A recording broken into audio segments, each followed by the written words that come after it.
And here's America's most genial quizmaster, Mr. Jimmy Popular.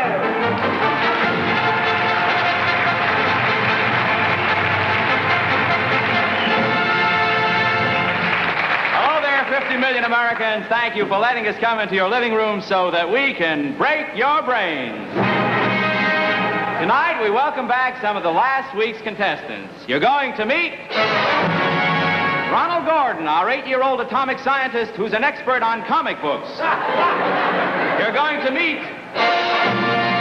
Mrs. Marjorie Barnes, our 93-year-old grandmother from St. Louis, Missouri, whose category is pole vaulting.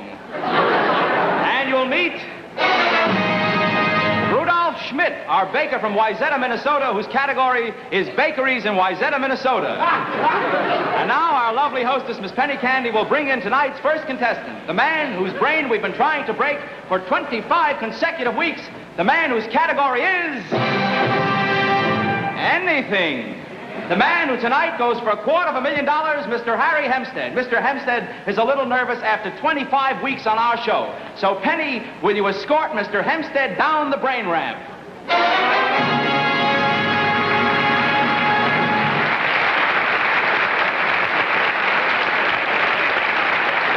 a hard 25 weeks for Harry. Harry? Jimmy, here again is Mr. Harry Hempstead. Well, Harry, I bet you've been doing a lot of stuff. Thank you very much. Thank you very much. No more, please. Now, please, Harry. Harry, you're going, remember, I bet you're very nervous after 25 weeks on Break Your Brains. Would you tell the audience some of the things that have been happening to you since the show began? Well, ever since I've been winning all this money on the show, people have been so nice to me. I was interviewed on the radio. They have made an announcement about me in my hometown paper, and I've been beaten up once and robbed twice. The show has done a lot for me. Harry, everybody in America... Watch it. Everybody in America knows what you do, Harry, but for the new listeners, would you tell them what you do for a living? I'm a quizmaster on another show. Back in my hometown, I run a little quiz show in the garage. That's right, Harry. There are a lot of us these days. Well, I've studied enough. I can't take it. Please, Harry, please, Harry. Remember, you're going for $250,000. Now, Harry, remember, this comes time for the big decision. You can take this check for $250,000 and go home, or you can try to answer the next question and win this $250,000. Would you rather take it or win it? I'll try to win it.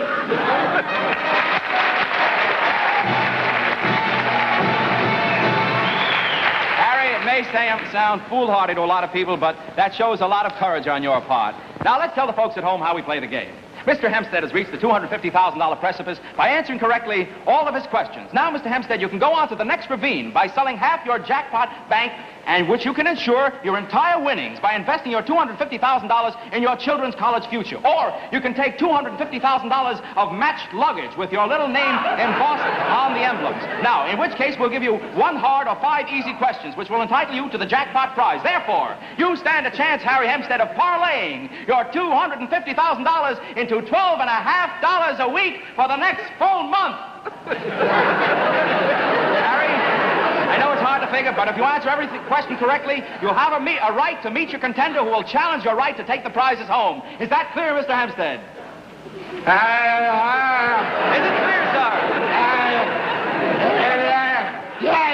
Yes, Jimmy, it's clear. And Jimmy, may I say that you're a wonderfully fine person. And people ask me, is he really nice as he is? And I tell them, how else could he be if he weren't? You're nice. Well, that's nice to hear, Harry, but I'm being what I am. I can't help it. A lot of nice people working on the show, plus the fact that I'm nice to begin with, makes this a very rewarding job, Harry. You certainly are. You too, Harry. And the same to you. And now we're ready to get on with the game. Now get set for part 2 of the rules, the outdoor event. As everyone knows, last week's loser is this week's outdoor event. Check. Right at this moment, Mr. William James Hewlett III, our Wall Street financier who was our expert on social grace and etiquette, is walking around the streets of New York in his underwear. And right now he's buying a ticket for a movie. Now, if any time during the time you are being questioned, he is thrown out of the movie or arrested, or anyone notices that he's wearing underwear, whichever comes first, you'll have to stop where you are and go for the bonus question. You'll lose everything you've learned thus far, plus you'll have to pay for Mr. Hewlett's fine, his court fees, and his lawyer fee. So let's cut to our outdoor event and see how he's coming. We take you to 42nd Street and Broadway.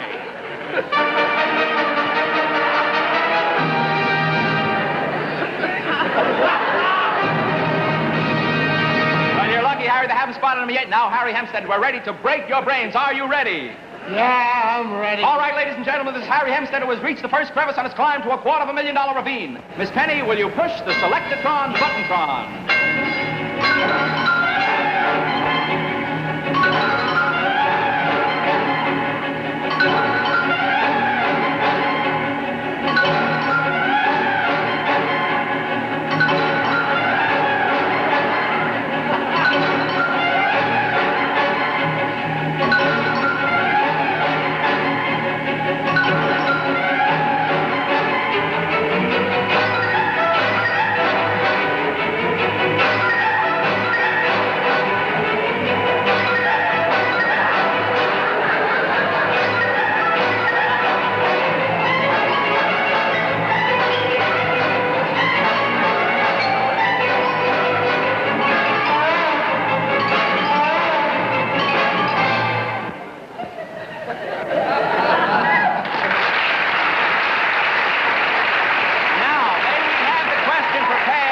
Professor White of Omega University.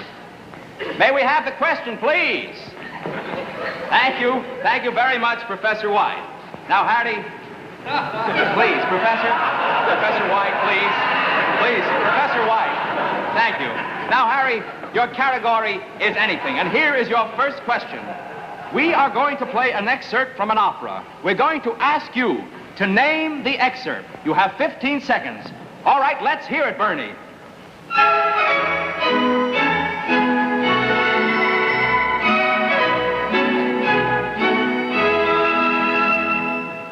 Now, for $250,000, we are going to ask you to answer that question. You have 15 seconds, and take every minute of those 15 seconds. All right.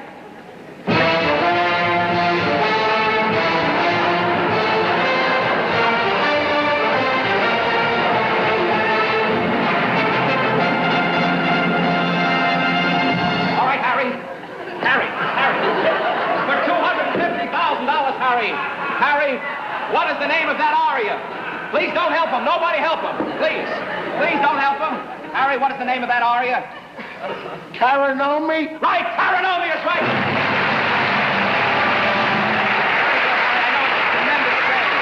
All right, Harry, you've answered part one, and now for the second part of your last-ditch question.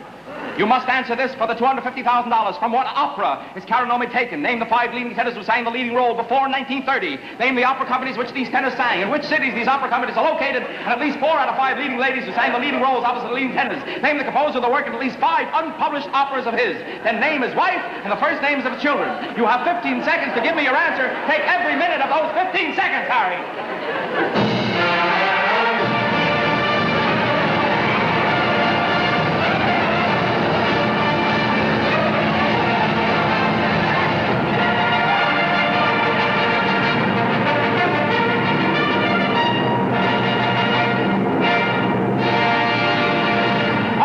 $250,000. What is your answer? First answer is, the aria comes from Rigoletto. It was first sung by Enrico Caruso, then sung by Benicio Gennaro. Then it's sung by Gennaro Bellini, Caruso, Calacastro, Salavani, Nicoloso Perino, and then John Pierce. Kirir Zamora, Corona, Balsinio, Tony Galento, Dami, Dinesio. It was first played at the Metropolitan Opera Company, the La Scala de San Carlos, Sal Magli, the Sal Magli Live Opera, the Chicago Live Opera Company, the Detroit Heavy Opera Company, the St. Louis Municipal Opera Company, the St. Paul Muni Opera Company, the Rome Opera Company, the Napa Company. It was first played in 1801, 1802, 1803, with Red Period in 1955, 1836, 1944. No, not 1995. 1936, 1904, 1945. Then it was first sung. The leading ladies were Luisa Teresa, Emilia Gluck, Maria Angela, Dolores Del Rio, Morris Lawyer, Bess Meyerson, and no, not Bess Meyerson.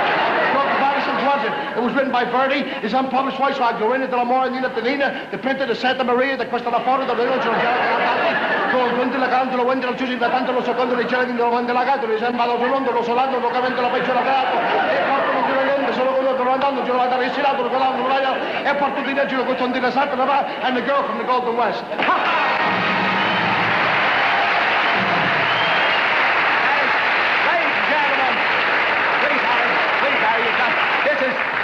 Absolutely phenomenal. It's amazing. Every answer was wrong. Not one. But in answering your question, you used 250 seconds at $1,000 a second, which brings you to a grand total of $250,000. And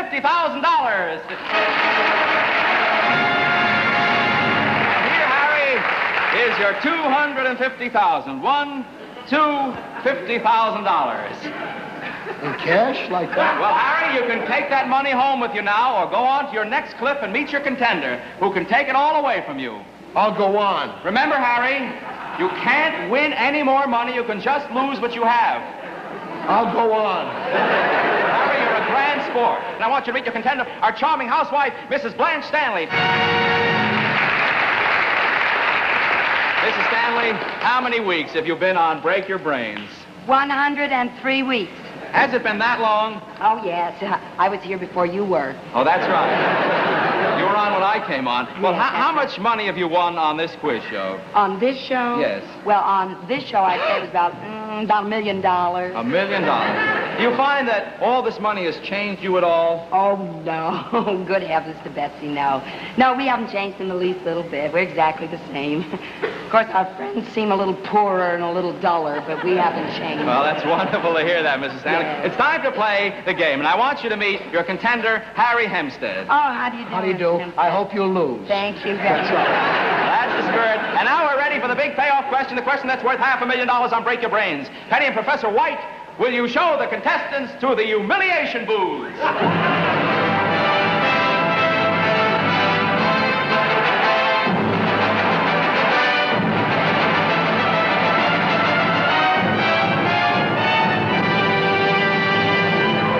Separate booths, please. Can you hear me in there? Yes, I can hear you. Can you hear me?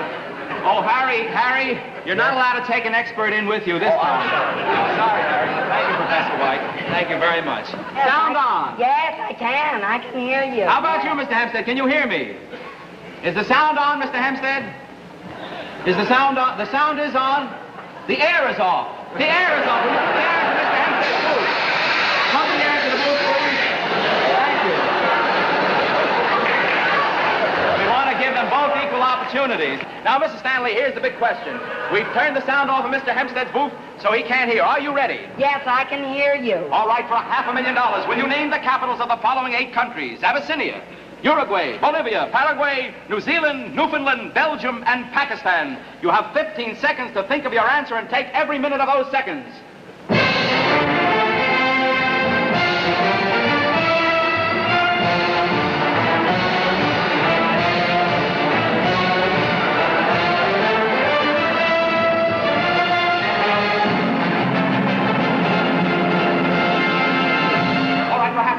The name of the capital of the countries of Abyssinia. The capital of Abyssinia. Could we skip that one and go on to the next one, please? Certainly, the capital of Uruguay. The capital, could we go back to Abyssinia? All right, the capital of Abyssinia. I think I'll try Belgium. All right, how about Belgium? Belgium. Oh, you know it, Mrs. Stanley. I do? Oh, of course you do. Well, then good. Let's skip that one and go on to the next one. All right, the capital of Pakistan. The capital, could we try Belgium again? Sorry, Mrs. Stanley, but your time is up. We have busted your brain. So will you please get off the stage? Get off the stage. Thank you, Mrs. Stanley.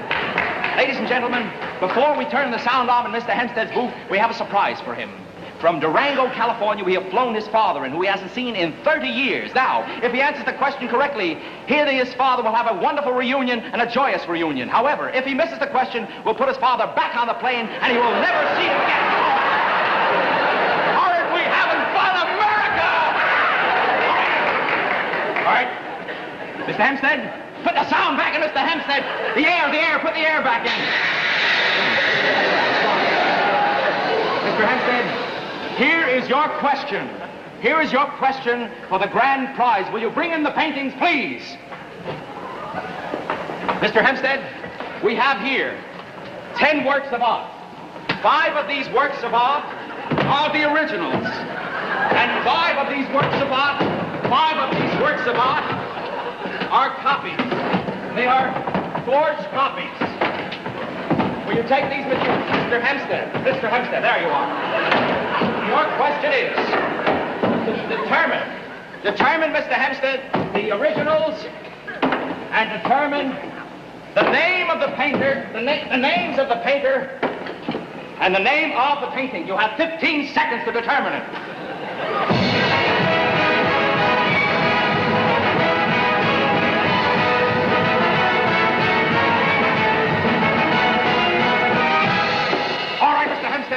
What is painting number 1?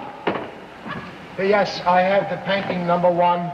This is by Van Borns. It's called La Raison de la Paramount, which in English means sneaking into the Paramount. That's right. Now, Mr. Hempstead, we've got to go fast. Got 15 seconds. Painting number 2. Yes, this is the original. It says it's either a Mo or a Fregdigliani. I think it's a Modigliani, and it's called Passive Coconuts in the Breeze. Passive Coconuts in the Breeze is right. Number 3. Yes. Here is the 3rd original. It's called The Drowning Swan, and it's by Roald Pestilence. It is The Drowning Swan by Roald Pestilence. And it's by his adopted son. Right, that's absolutely right. Number 4. And this is The Cavalry Charge by Sir William S. Retreat. That's absolutely correct. That's right. Now, the number 5 painting. Number 5 painting. This is, I know this one. It's a Van Dyck.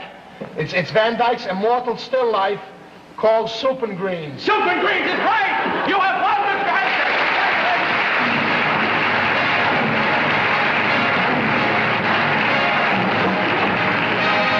Larry Hempstead, you've won the $500,000. 1, 2, 3, 4, 5, and now you'll be back with us next week for the $1 million question. No, I won't be able to be back with you next week because I'm on a different quiz show called Beat Your Wife. Oh, yes, of course.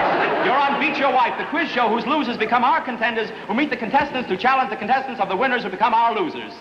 That's right. Well, good luck, Harry, and I hope that you beat your wife. Don't worry, I'll beat her brains out. Well, that's it, ladies and gentlemen. Stay tuned for the next 5 quiz shows, which follow on this station immediately. Well, good night, and break your brains, ladies and gentlemen.